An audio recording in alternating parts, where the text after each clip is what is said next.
The Galactic Concord had ruled the galaxy for 11,000 years. 12 of the most powerful species sat on its council, making decisions that affected billions of lives across thousands of worlds. They met in a great chamber made of living crystal on a world called Nexus Prime. The chamber floated in a pocket of space that existed between dimensions, hidden from everyone who was not invited. No one had ever found this place without permission. No one had ever dared to try. On this day, the council had gathered to discuss a problem. The problem was called humanity. High Arbiter Velkath of the Dralith Imperium rose from his seat.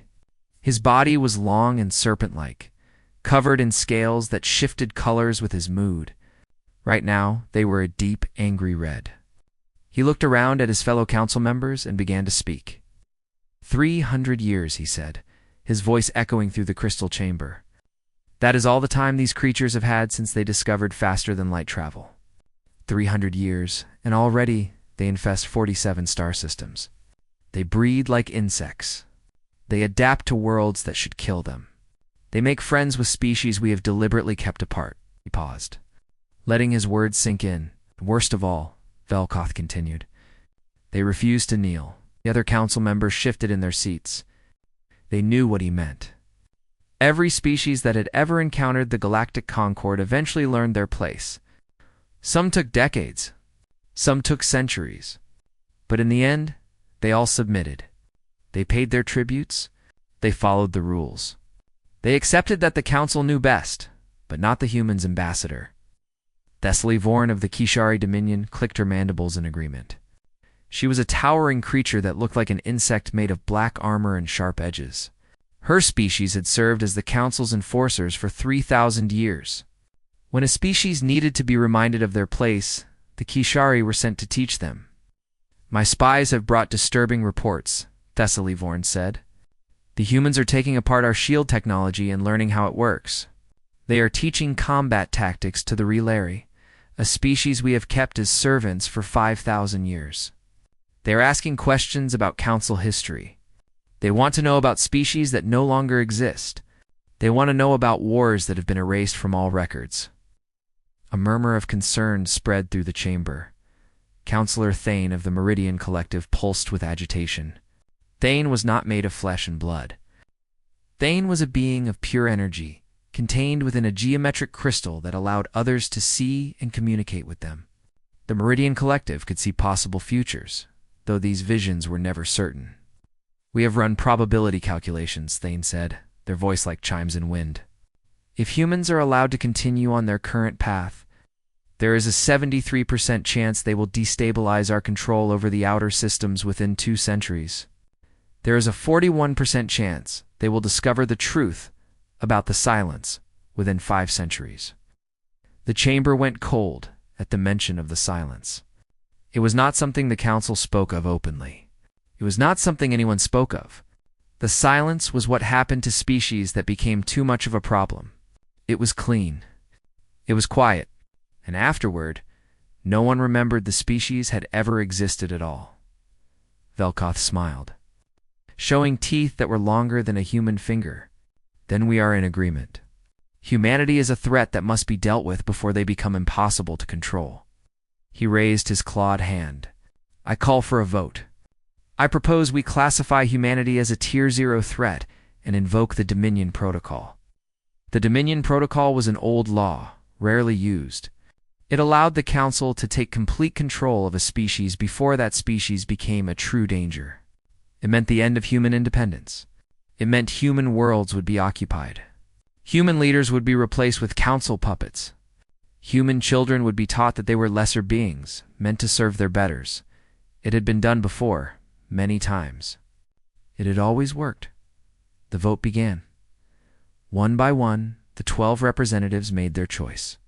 The Dralith Imperium voted yes. The Kishari Dominion voted yes. The Meridian Collective, despite their gift for seeing futures, voted yes. The Vorn Hegemony, the Crystal Minds, the Stellar Communion, the Deep Ones, the Light Weavers, the Stone Speakers, the Void Dancers, the Dream Keepers, and the Memory Lords all voted yes. The vote was unanimous. Velkath allowed himself a moment of satisfaction. The Council's combined fleets would arrive at Earth in 3 standard cycles. Humanity's brief, chaotic moment in galactic history would end the same way so many others had ended. They would learn to kneel. They would learn to serve. And in a few generations, they would forget they had ever been free. "It is decided," Velkoth announced. "The Dominion Protocol is now in effect. Humanity will be brought under Council control. Any resistance will be met with appropriate force." The Council members began to rise from their seats, already planning their part in the coming subjugation, already dividing up human space and human resources among themselves. Then the great crystalline doors of the chamber made a sound they had never made before. They groaned. They creaked. They shuddered in their ancient frames, and then impossibly they opened. Every eye, every sensor, every perception turned toward the entrance. The doors had not been commanded to open. No one had been invited. This place existed outside normal space, protected by 17 layers of encryption and 3 separate reality gates. Finding it should have been impossible. Opening those doors should have been even more impossible. But someone had done both. 3 figures stepped into the chamber. They were human. The first was an older woman. With gray and white hair and eyes that seemed to hold the weight of stars, she wore no uniform, no royal robes, no insignia of any kind. Just simple gray clothing that somehow looked more important than any fancy dress. The second was a young man, barely an adult by human standards. He carried an old leather bag over his shoulder and looked around the great chamber with open curiosity. He did not look afraid. He looked interested. The third was a soldier. That much was obvious from the way she stood, the way she moved. The way her eyes scanned the room and found every exit, every threat, every possible danger. She stayed slightly behind the other 2, her body ready for violence if violence became necessary. "Hi, Arbiter." Velkoth recovered from his shock first. His scales flashed bright red with anger, and he opened his mouth to speak. But the older woman spoke first. "Hello," she said. And her voice carried easily through the vast chamber, without any amplification, without any effort. "My name is Dr. Helena Cross. I am the director of the Human Continuity Council. And we need to talk about that vote you just made." For a long moment, no one in the council chamber moved. No one spoke. The 12 most powerful beings in the galaxy simply stared at the 3 humans who had done the impossible. "Hi," Arbiter Velkoth found his voice first. His scales had shifted from red to a dangerous black, the color of pure rage. "You dare?" he began. "My name is Dr. Helena Cross," the older woman repeated, as if she had not heard him. "This is Marcus Chen, our cultural liaison. And this is Colonel Sarah Okonkwo, who insisted on coming despite my assurances that violence would be unnecessary. Ambassador Thessaly Vorn rose to her full height, towering over the humans like a mountain of black armor. Her mandibles clicked together with a sound like knives sharpening. "You have walked into the heart of galactic power with 3 individuals. 3. My personal guards could tear you apart before you took another breath. I have killed species for lesser insults than this." Dr. Kraus tilted her head slightly, studying the massive insectoid, with something that looked almost like pity. "Could they, Ambassador?" "Here, in this chamber." Thessaly Vorn hesitated. "This is the sacred chamber of the Galactic Concord," Dr. Cross continued. "Violence within these walls is forbidden by laws that were written before your species learned to walk upright. Your own ancestors helped write those laws, Ambassador. Or have you forgotten the 3rd compact? Section 7, paragraph 12, which states that any act of violence within the council chamber results in immediate expulsion from the Concord itself. The silence that followed was heavy enough to crush stone. "You are bluffing," Velkoth hissed. "You cannot possibly know our laws. Those texts are kept in sealed vaults, protected by the young man Marcus Chen." Opened his leather bag and pulled out a small data tablet. He began to read aloud, and his voice was not speaking any human language. He was speaking High Dralith, the ancient tongue of Velkoth's own species, a language that had been dead for 6,000 years. A language that existed only in the most secret archives of the Dralith, impround. He quoted the founding compact word for word. He cited the 300 reforms, including 3 that had been deliberately erased from official history. He referenced a legal ruling from 6,000 years ago that established the sanctity of the council chamber, a ruling that even Velkoth himself had forgotten. When he finished, he looked up with a small smile. I hope my pronunciation was acceptable. I only had a few decades to practice. Dr. Cross watched the council members with calm, knowing eyes. Your records are not as secret as you believe, she said softly, and we have been paying attention for much longer than you realize. Counselor Thane pulsed with something that might have been fear. Energy beings were difficult to read, but their crystal container was vibrating at frequencies that suggested deep distress. How long? They demanded. How long have you known about the council? Dr. Cross smiled. It was not a warm smile. It was the smile of someone who had been waiting a very long time for this moment. We have known since before you voted to exterminate the Alani, she said. Since before you strip-mined the Forgotten Reaches and called it an accident? Since before you erased the memory of the Builders from your own history and told yourselves they never existed? The council members exchanged looks of shock and horror. The Alani, the Forgotten Reaches, the Builders. These were names that had been carefully removed from every database, every archive, every memory. No one outside the council should have known them. No one. Impossible, Velkoth whispered. The Builders have been dead for 10,000 years. We made certain that no record of them survived. You made certain that no record you controlled survived, Dr. Cross corrected. But the Builders were clever. They knew what you were planning. They knew they could not stop you. So they did something else instead. They hid. They waited. And when humanity began to look up at the stars, they found us.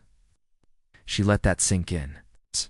Humanity did not stumble upon faster-than-light travel through luck or genius, she continued. We were given it. By someone who remembered exactly what this council is.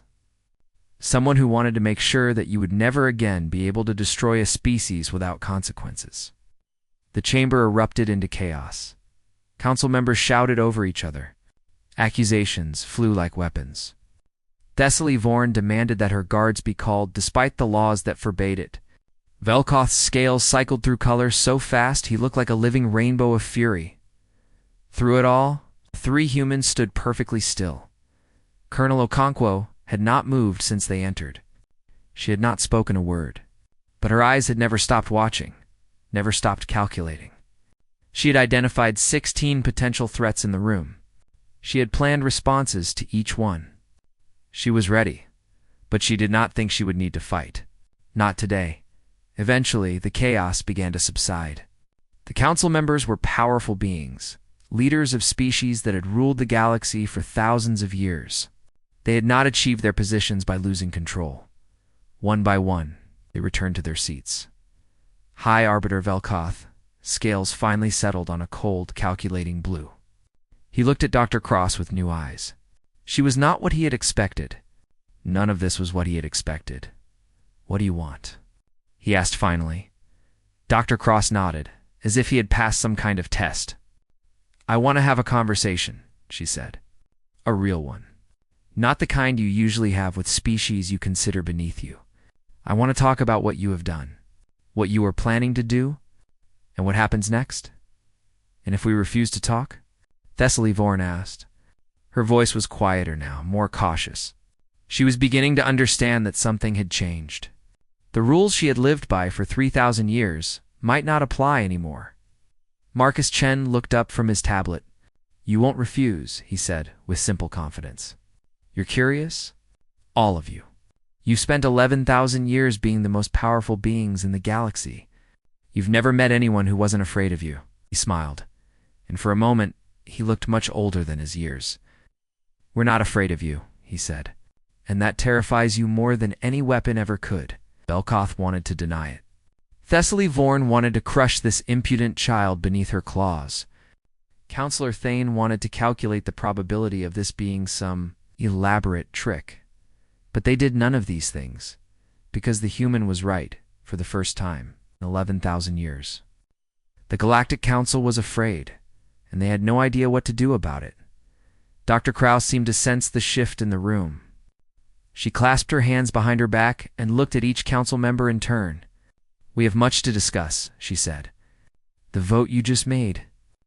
The fleet you are planning to send. The future of 37 billion human lives." She paused. "And the 73 species you have erased from existence over the past 11,000 years? 70-3? The number hung in the air like a death sentence." "Oh yes," Dr. Cross said quietly. "We know about all of them. We have their names. We have their histories. We have their cultures preserved in archives you will never find." Her eyes were cold now, cold as the space between stars. "The question is not whether you will talk with us, counselors. The question is whether you will listen."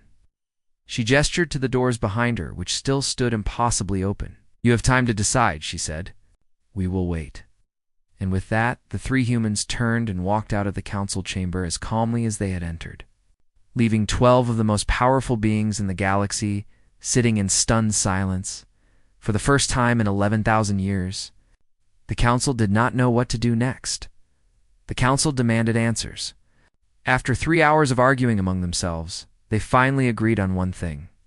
They needed to know what the humans knew. They needed to understand how badly they had been fooled. High Arbiter Velkoth invited Dr. Cross to his private chambers. It was meant to be a power move. These rooms existed in an even more secret layer of space, accessible only to Velkoth himself. By bringing her here, he intended to show that humans were still operating in his territory, on his terms, but when he opened the door, he found Dr. Cross already sitting in his favorite chair, sipping something from a small cup. "Tea," she said calmly, as if his shock was perfectly normal. "I brought it from Earth. Would you like some?" Velkoth stood frozen for a long moment. Then, slowly, he slithered to the seat across from her. There was no point in pretending anymore. Whatever advantage he thought he had was clearly an illusion. "How?" He asked simply. Dr. Cross set down her cup. "How did we get here? How did we learn your secrets? How did we prepare for this moment while you believed we were a young, foolish species stumbling through the stars?" "Yes, all of it." She nodded. "Fair enough. You deserve to understand what you are facing." "Ah!" And so she told him. Humanity had known about the Galactic Council for 250 years. The Builders, those ancient beings the Council had tried to erase, had not died when the Council destroyed their homeworld. A small group had escaped. They had hidden themselves in the spaces between dimensions, watching, waiting, preserving everything they knew. When humanity began its journey into space, the Builders had found them. They had seen something in humans that reminded them of themselves, something that refused to be controlled, something that asked questions instead of accepting answers. The Builders had given humanity faster than light travel, but more importantly, they had given humanity knowledge. They had shared everything they knew about the Council, every species that had been destroyed, every war that had been hidden, every lie that had been told, and then they had given humanity a warning. "They told us what would happen if the Council discovered what we truly were," Dr. Cross said. "They told us we would be destroyed just like they were, just like 72 other species before them." Velkoth was quiet for a long time. His scales had stopped shifting colors. They were now a dull gray, the color of deep thought. "So you pretended," he said finally. "Yes." "For 250 years, we pretended to be exactly what you expected. Young, foolish, reckless. We spread across the galaxy in ways that seemed dangerous but sloppy. We violated your territorial laws in ways that seemed accidental. We befriended species you had isolated because we seemed too naive to know any better. Every action was calculated, every single one. The colonies you thought were mistakes were placed deliberately. The technology we accidentally shared with client species was chosen carefully. The observers you sent to watch us saw exactly what we wanted them to see." Other council members had arrived during this explanation. Thessaly Vorn, Counselor Thane, others who had pushed their way into Velkoth's private space. Too desperate for information to care about protocol. "You built a trap, Thessaly," Vorn said slowly. Her warrior's mind was beginning to understand. "We built a test, Dr. Cross corrected. We needed to know if the Council had changed. If perhaps the species who committed those ancient crimes had evolved beyond them. If maybe, just maybe, you would choose a different path when faced with a species that did not fit your expectations. She paused, and her eyes were sad. You voted to enslave or destroy 37 billion people because we asked too many questions. I believe that answers our test. What do you want? Velkoff asked. His voice was different now. Smaller Colonel Okonkwo spoke for the first time. Her voice was quiet and controlled, but it carried the weight of steel.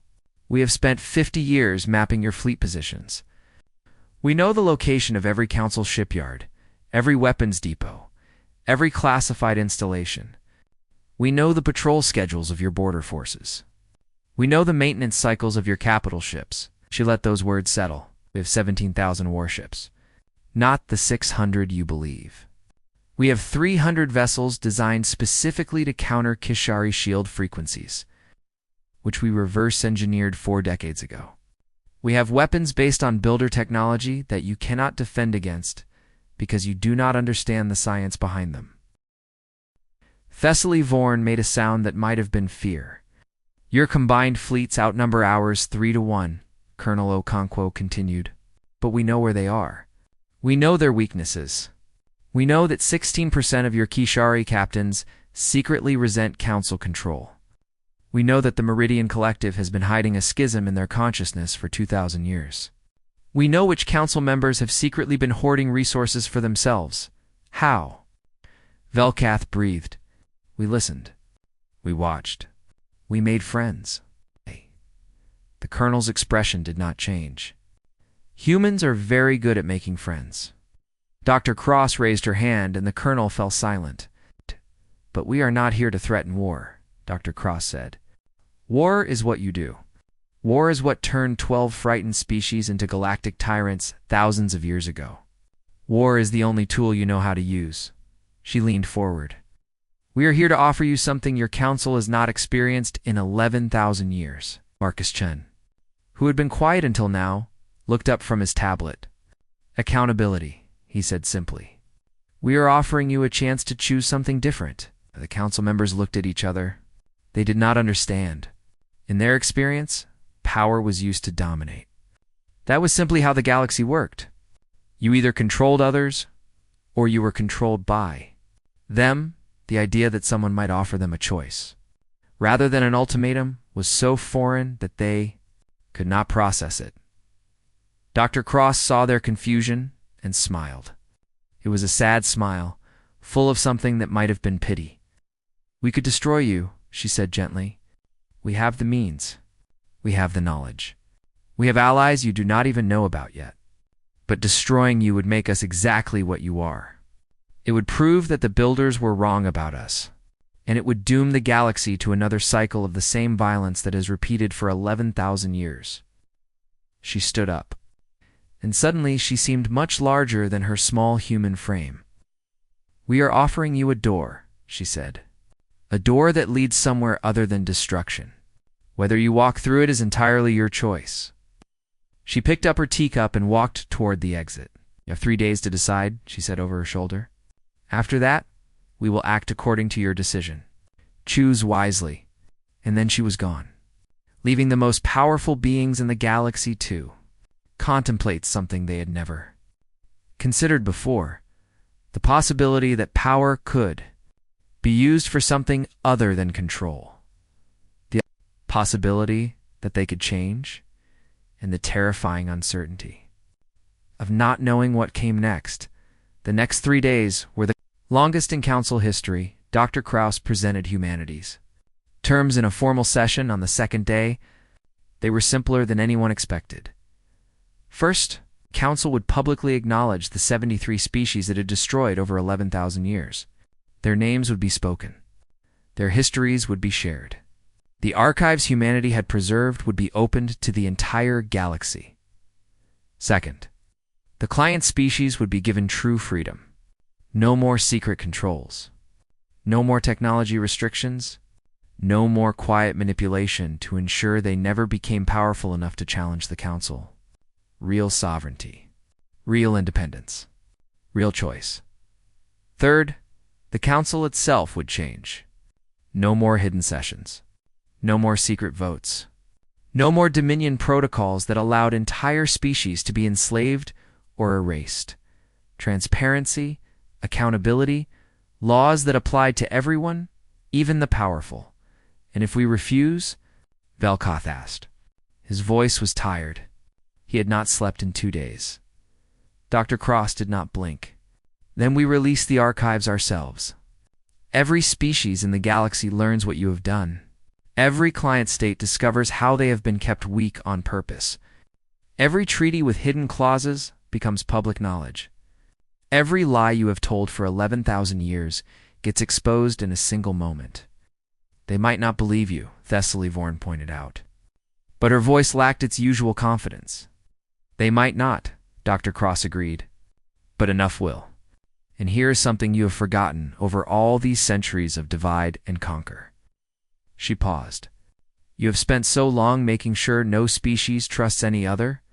You have played everyone against everyone else for thousands of years. But you forgot that humans are really, really good at making friends. She let that sink in. Right now, as we speak, human ambassadors are meeting with representatives from 47 different species. Some are client states you thought were under your control. Some are species you thought were too weak to matter.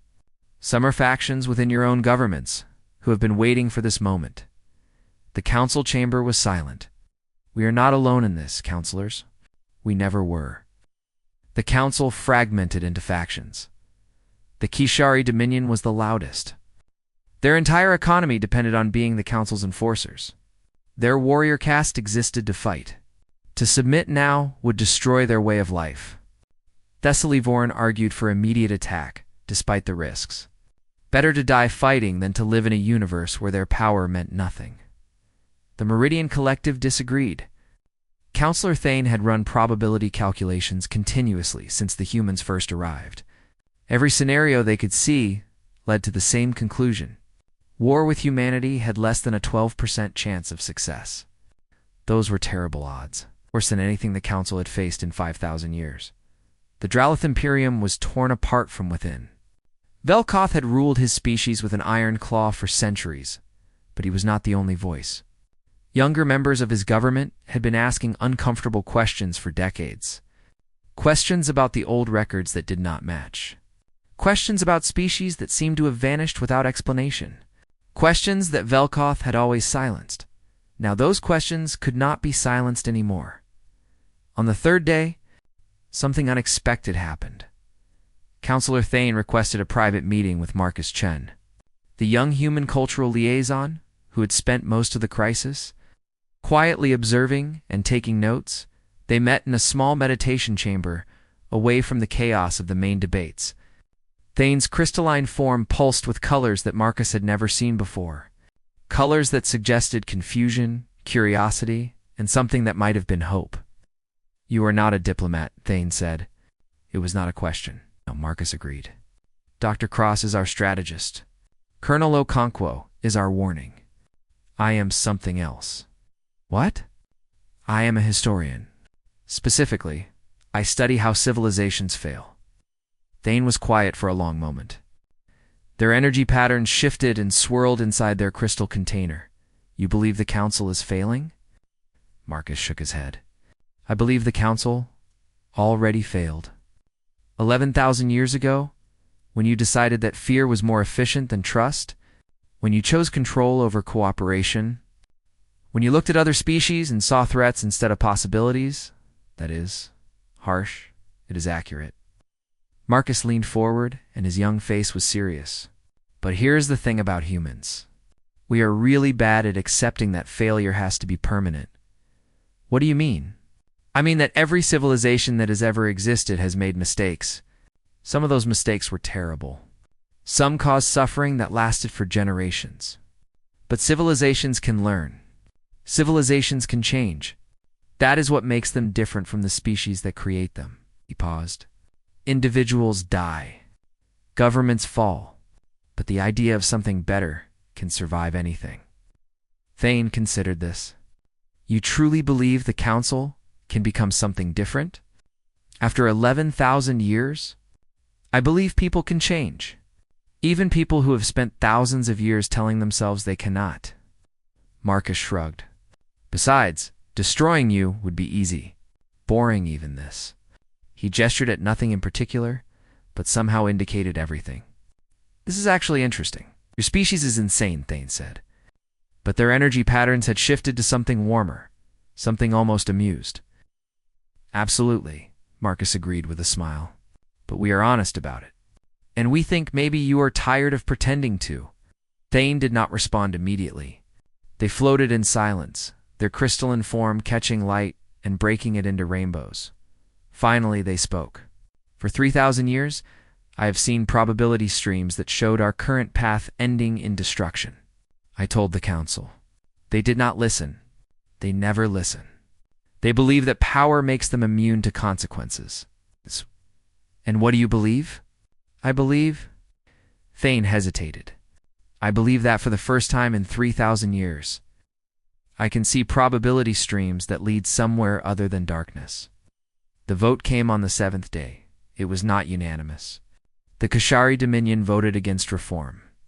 Their economy, their identity, their entire reason for existence depended on the old ways.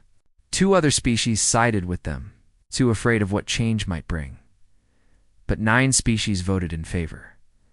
9 species looked at humanity's terms and chose a different path. And in that moment, 11,000 years of careful control began to crack. Velkoth watched the vote count and felt something he had not felt in centuries. He was not sure what to call it. It was uncomfortable. It was frightening. It might have been hope. He cast his vote for reform, and the galaxy held its breath. The announcement shattered 11,000 years of careful illusion across the galaxy. The archives were opened. Species that had been told they were alone learned of others like them. Client states that had accepted their lesser status discovered it had been manufactured. Histories that had been erased were restored. Names that had been forbidden were spoken again. 73 names. 73 species that had lived and laughed and loved and been destroyed because they became inconvenient. The Alani, who had created music so beautiful it could heal wounded souls. The Forgotten Ones, who had built cities that floated on clouds. The Builders, who had given humanity the gift of knowledge and the burden of responsibility. All of them remembered at last. It was not a clean transition. It could never be clean. There was too much pain, too much anger. Too many centuries of hurt that had been suppressed and denied, and twisted into something poisonous. There were protests on 100 worlds, riots in 3 star systems. Former client species demanding justice for crimes that had been committed before their grandparents were born. Old alliances crumbling as secrets came to light. The Kashari Dominion refused to accept the vote. Dessily Vorn declared that her species would never bow to human manipulation. She mobilized her fleets, gathered her warriors, and prepared for the war she had always known was coming. But something strange happened. Not all of her. Warriors followed, 16% of Kashari captains. The ones that Colonel Okonkwo had mentioned chose a different path. They remembered the promises of honor their species had abandoned. They remembered what the Kishari were supposed to be before they became the Council's attack dogs. They refused to fight for a cause they no longer believed in, and they were not alone. Ships began appearing along the border. Not human ships, or not just human ships. Meridian energy vessels, their crystalline forms pulsing with unified purpose. Relary destroyers, crewed by beings who had been servants for 5,000 years and had finally decided they were done serving. Draeleth carriers, whose captains had looked at the old records and found the truth their leaders had hidden. Even stone speakers. The slow and patient beings who had not taken action in 2,000 years sent representatives. They had watched. They had waited. And now they were ready to move. Dr. Helena Cross stood on the observation deck of humanity's flagship. It was a vessel called the Humble Suggestion, a name chosen with the dry humor that humans found so amusing. Through the viewport, she could see the fleet forming around her. It was not a human fleet anymore. It was something new, something that had never existed before. Colonel Okonkwo joined her at the viewport. The Kashari are holding position. They have not attacked yet. They will not attack, Dr. Cross said with quiet confidence. Thessaly Vorn is a warrior, but she is not stupid. She can count the ships as well as we can. And if she decides to fight anyway, then we will stop her. But I do not think it will come to that. Dr. Cross watched a group of Dreamkeeper vessels take position alongside a formation of human frigates. The Dreamkeepers had been one of the Council's most reliable supporters for 8,000 years. Their presence in this new fleet meant more than any military advantage. You planned for this, Okonkwo said. It was not a question. We planned for 17 different failure scenarios. If the Council had chosen immediate attack, we had contingencies. If they had tried to assassinate us in the chamber, we had contingencies. If they had doubled down on the Dominion Protocol and united against us, we had contingencies. But you hoped for this. Dr. Cross was quiet for a long moment. Through the viewport, she could see the distant light of Nexus Prime. The Great Council Chamber was still there, still the heart of galactic civilization. But it was no longer a prison. It was no longer a place where secrets were kept and species were condemned. It was becoming something else, something better. I hoped that people could surprise us, she finally admitted. That even after 11,000 years of making the wrong choice, they could still make a different one. She smiled, and for the first time in months, the smile reached her eyes. It turns out we were not the only ones tired of being afraid. Marcus Chen entered the observation deck, tablet in hand as always. He looked exhausted, but happy. He had been coordinating cultural exchanges between species that had never been allowed to communicate before. It was chaotic work. It was also the most important work of his life. The first Reformed Concord session is scheduled for next month, he reported. 47 species have confirmed representatives. Even some of the Kishari moderate factions are sending observers. He paused. Counselor Thane has agreed to share their probability projections with everyone. No more secret knowledge, Dr. Cross nodded. And the archives? Being distributed as we speak? Every species that was destroyed will be remembered. Every crime will be acknowledged. Marcus hesitated. Some of the council members are struggling with it. Velkoth especially. He keeps reading the names of the species his ancestors destroyed. Good, Dr. Cross said softly. That is how change begins. Not with grand gestures, but with small moments of recognition. Small admissions that things were not right. On the viewport display, another group of ships joined the fleet. These were Kashari vessels, but they flew different colors. The colors of the old honor codes. Before the council corrupted everything. Thessaly. Vorn's hardliners were increasingly isolated. Colonel Okonkwo studied the tactical display. We should log the date, she said. This is the beginning of something significant. Dr. Cross considered this. Call it the beginning of the Concord Reformation. Okonkwo raised an eyebrow. Not the human victory? Dr. Cross laughed. It was a genuine sound, surprised out of her by the question. That is the thing about real change, Sarah. It is never really about winning. It is not about defeating your enemies, or proving you were right all along. She gestured at the fleet outside. Ships from a dozen species working together for the first time in living memory. Beings who had been taught to fear each other, learning to trust instead. It is about showing everyone that something different is possible, and then getting out of the way while they build it. The communications panel lit up with incoming messages, requests for alliance, offers of cooperation, questions about how to join this new thing that was being born. Marcus looked at the flood of messages and smiled. It is going to take forever to answer all of these. Then we had better get started, Dr. Cross said. She turned from the viewport and walked toward the communications center. There was work to do. A galaxy to rebuild. A future to create. Behind her, through the observation windows, the combined fleet continued to grow as more and more species made their choice. The old council had ruled through fear and control. The new Concord would be built on something else, hope. Trust, the radical belief that people could be better than they had been, it would not be easy. It would not be fast. There would be setbacks and disappointments, and moments when everything seemed possible. But humans were good at impossible things, and now they were not alone. Across the galaxy, 73 names were spoken for the first time in thousands of years, and in the spaces between stars, something new began to grow. Something that had been sleeping for 11,000 years, waiting for someone brave enough to wake it. Something that the old council had tried to destroy again and again, and never quite managed to kill. Hope. It was spreading through the galaxy, like fire through dry grass, and nothing would ever be the same again.